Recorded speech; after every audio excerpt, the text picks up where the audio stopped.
ಪ್ರಾರ್ಥನೆಗಳನ್ನು ಸಂಕಲ್ಪವನ್ನು ಮಾಡ್ತಾರೆ. ಜೈ ಗುರುದತ್ತ, ಶ್ರೀ ಗುರುದತ್ತ.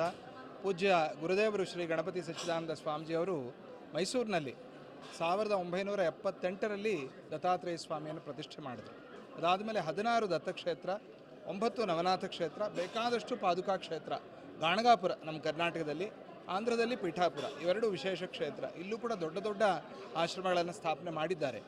ಇಲ್ಲಿ ವಿಶೇಷವಾಗಿ ದತ್ತ ಜಯಂತಿಯಲ್ಲಿ ನಡೆಯುವಂಥ ಕಾರ್ಯಕ್ರಮ 3 ದಿವಸ. ಈ 3 ದಿವಸದಲ್ಲಿ ಪಂಚಾಮೃತ ಅಭಿಷೇಕ, ಕ್ಷೀರಾಭಿಷೇಕ ಅದು ದತ್ತಾತ್ರೇಯ ಸ್ವಾಮಿಗೆ ನಡೆಯುತ್ತೆ.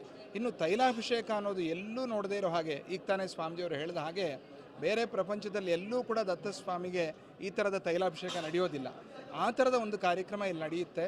ಯಾಕೆ ಇದು ಅಂತಂದರೆ ಲೋಕ ಕಲ್ಯಾಣ, ವಿಶ್ವಶಾಂತಿಗೋಸ್ಕರ ಎಲ್ಲರೂ ಚೆನ್ನಾಗಿರಬೇಕು, ಇಲ್ಲಿ ಬಂದ ಭಕ್ತರೆಲ್ಲರೂ ಕೂಡ ಚೆನ್ನಾಗಿರಬೇಕು, ಸುಭಿಕ್ಷವಾಗಿರಬೇಕು, ಯಾರೂ ಅನ್ನ ಇಲ್ಲದೆ ಕಷ್ಟಪಡಬಾರ್ದು ಅನ್ನೋಂಥ ಪ್ರಾರ್ಥನೆಯಿಂದ ಸ್ವಾಮಿಗೆ ಈ ಕಾರ್ಯಕ್ರಮವನ್ನು ಇಲ್ಲಿ ದತ್ತ ಜಯಂತಿಯಲ್ಲಿ ನಡೆಸುವಂಥದ್ದು. ತುಂಬ ಅದ್ಭುತವಾಗಿದೆ. ಮೈಸೂರಿನವರು, ಕರ್ನಾಟಕದವರು ವಿಶೇಷವಾಗಿ ಬಂದು ಅಲ್ಲೂ ಬೆಂಗಳೂರಿನಲ್ಲೂ ಸೇವೆ ಮಾಡ್ಕೋತಾ ಇದ್ದಾರೆ. ಇಲ್ಲಂತೂ ಮೈಸೂರಿನಲ್ಲಿ ಬೆಳಗ್ಗೆಯಿಂದ ಎಲ್ಲ ಬಂದು ಕಾದು ಸ್ವಾಮಿಗೆ ಈಗ ಅಭಿಷೇಕವನ್ನು ಮಾಡ್ಕೋತಾ ಇದ್ದಾರೆ. ಜಯದತ್ತ.